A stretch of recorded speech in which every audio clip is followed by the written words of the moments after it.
apporter de la douceur à nos problèmes, à notre vie quotidienne.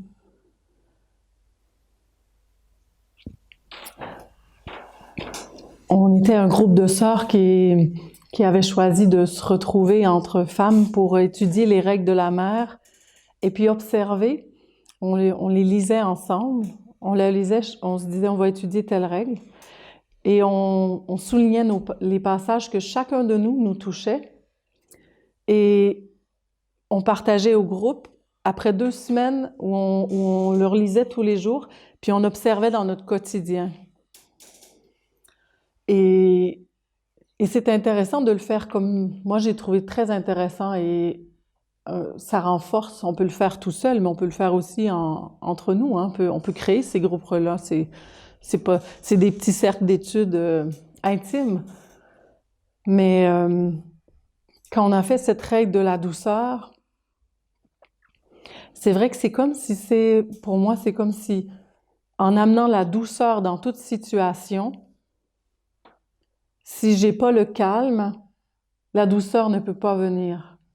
C'est vraiment ce que j'ai vu, que par la méditation, par le calme, jusque dans le corps physique, hein, un calme dans les pensées, dans les sentiments, même dans la volonté, eh bien la vie devenait simple. Et puis s'il y avait des tensions, des forces qui viennent crier pour un besoin ou un autre à l'extérieur ou même à l'intérieur, j'aimais bien l'idée que je lui apportais moi-même de la douceur, mais c'était pas moi, c'est la maman en moi. Je dis « Oh maman, calme ça en moi, calme-le, calme-le ». C'est comme quand on flatte un chat, tout est doux. C'est doux, c'est doux. Mais notre main est magique, hein, dans le sens du toucher, on l'a vu, c'est cette main autre qui agit.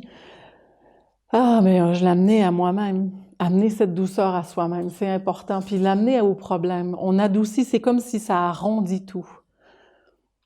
Bon, la statue de la maman le parle bien, elle est toute arrondie, cette image de la grande maman, parce que c'est juste un point de concentration, cette statue. Officiellement, la maman, elle n'a pas de... L'intelligence de la maman, le Dieu de la maman n'a pas de forme dans son principe. Mais de voir, c'est arrondi, c'est réconfortant, ça nous aide à pas déraper dans plein de pensées, puis à cultiver des pensées récurrentes, et puis on peut s'en sortir beaucoup plus rapidement par la douceur. Et quand ça vient de l'extérieur, parce que ce qu'il faut voir, c'est que notre corps porte l'héritage, hein, je vous en ai parlé, le corps a les mémoires, et quand quelque chose vient à nous, tout est sagesse, tout est loi. Si un être vient vers moi, il me crie après, c'est une loi. C'est que quelque part, c'est un monde qui demande à être équilibré. Si je l'écoute, sans le laisser rentrer, mais juste reconnaître, c'est une force qui demande à être calmée. Si je suis pas calme et dans la douceur, je vais pas pouvoir apaiser ce monde-là. Puis j'ai fait l'expérience, je vous en ai partagé en partie. Au mois de mai, j'ai fait une semaine de retraite silencieuse où je passe la majorité de mon temps à méditer. Et quand je suis sortie de là, j'étais retournée dans mon foyer, puis il y avait mon fils et mon ami qui est là. Et un soir, ils avaient choisi mais c'était pas eux, c'était une force en moi qui voulait que je perde cet état. C'est mon héritage qui veut pas se décrocher, mais c'est juste avant d'être décroché, là, la petite dernière accroche, c'est comme s'il crie un dernier coup, et puis ça a apparu. Puis j'étais tellement dans cette aura de calme et de douceur que j'avais cultivé et nourri, c'était vraiment comme une ouate. Puis je voyais tellement que c'était un être. C'est pas eux, c'est un esprit. Eux, ils ont une porte ouverte, ça s'incarne en quelqu'un, il y a une parole qui est dite. Et puis c'était tellement direct. Tu es en colère. Puis moi, j'étais full calme. Je disais rien. Je me disais, c'est tellement aberrant. Mais cet être-là aurait voulu que je me mette en colère. Comme ça, j'aurais perdu tout le bénéfice et j'aurais sorti de mon centre. Mais depuis le centre, posé, ah ben je rigolais intérieurement. Mais c'était surprenant. Puis j'ai juste dit, ben écoute, non, je suis pas en colère. Si tu vois la colère, c'est toi. Puis j'avais dit, je vais aller prendre mon bain maintenant. Puis j'étais allée dans ma baignoire, puis j'étais calme. Mais quand je suis ressortie, les êtres, c'est comme si la douceur fait qu'eux ont un miroir, l'être n'a pas la réponse. Et du coup, l'être qui a incarné cette force, par moment de déconcentration, quoi, finalement, parce que on est tous le véhicule un jour ou l'autre d'une force qui va venir piquer l'autre, puis qui va venir...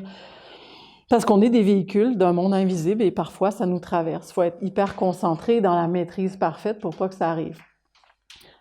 Eh bien, c'est comme si eux ont pu s'éveiller à ce que ça n'avait pas d'allure, ce qui venait de se passer, puis ils ont vu la force qui n'était pas eux. Et puis après, ils sont venus s'excuser. « Ah, je suis désolée, je ne sais pas ce qui m'a pris. » C'est ça, je ne sais pas ce qui m'a pris. « Ah ben moi, je sais, c'était là de la colère. » On peut le nommer clairement, si tu veux, mais on peut le mettre en dessous des pieds. On ne veut pas qu'ils prennent un organe de notre corps, notre parole. On ne veut pas qu'ils prennent cet organe puis qu'il se manifeste. Fait que j'ai vraiment vu que le grand calme, posé, amène la terre naturelle à un état de douceur qui fait que les mondes... s'ils sont piquants puis que nous, on est doux, ça ne va pas s'imbriquer, ça va passer tout seul. C'est vraiment comme une eau qui coule toujours à l'intérieur et puis il n'y a rien qui s'accroche. On devient comme une algue qui danse. Devant toutes ces vicissitudes de la vie, allez, je danse. Mais c'est une pratique, puis ça se développe. Puis plus on médite, plus ça va apparaître. Plus on se pose dans la nature, puis qu'on ne fait rien, qu'on n'est pas dans l'activité, mais plus dans un état réceptif comme la maman, nos corps deviennent féminins quand on est dans la réceptivité. Eh bien, on peut développer cet état naturel de la douceur, puis ça va aider dans tout. On forme un cercle pour organiser la ronde des archanges, on forme un cercle pour organiser peu importe, une masala. S'il y a des énervements, mais que le trois quarts gardent leur calme, ça apparaît, puis ça ne peut pas rester. Il n'y a pas d'affinité. Ils ne peuvent pas s'accrocher. L'aide va sortir du cercle, va quitter la personne qui l'a amené. Il y a comme une évidence, le miroir est trop gros pour passer à côté. Donc, vous qui allez retourner dans vos foyers, la plupart vont retourner à l'extérieur. Moi de même, je vais sortir de ce village momentanément.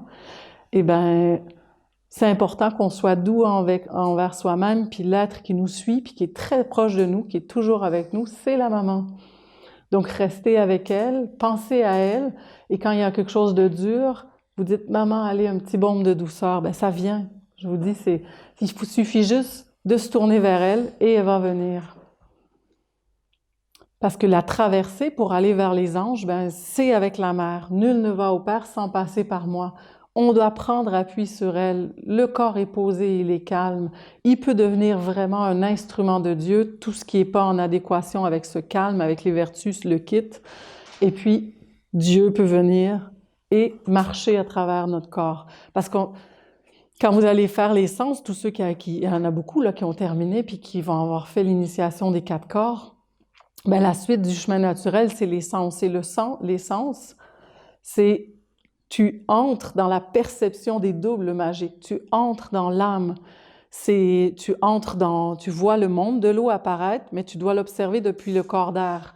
On l'avait vu, hein, c'est le nénuphar qui a traversé l'eau, puis il s'offre au soleil. Mais on va voir l'eau qu'on traverse tous les jours, puis on doit être concentré vers le soleil. Fait que vous allez voir apparaître le double magique, et donc vraiment cette conscience de l'âme qui s'incarne. Mais la science du lever puis du coucher, c'est une énorme préparation pour les sens, parce que quand on a conscience de ça, je ne suis pas le corps et ce qui vit dans le corps actuellement.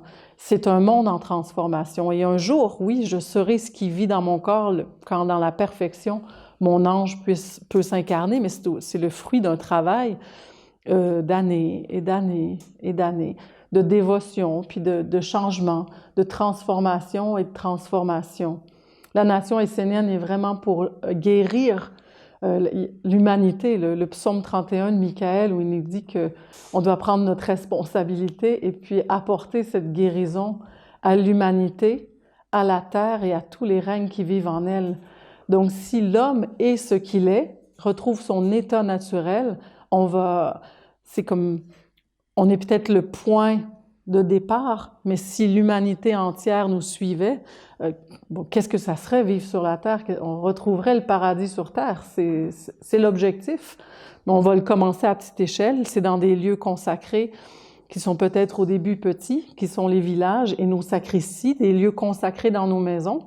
On peut faire apparaître, puis on le fait apparaître dans notre quotidien, parce que notre maison, la maison de notre âme, c'est notre corps est un temple, et si on considère notre temple et qu'on en prend soin, elle nous invite pour cultiver la douceur à nettoyer nos pensées, nos sentiments, nos désirs.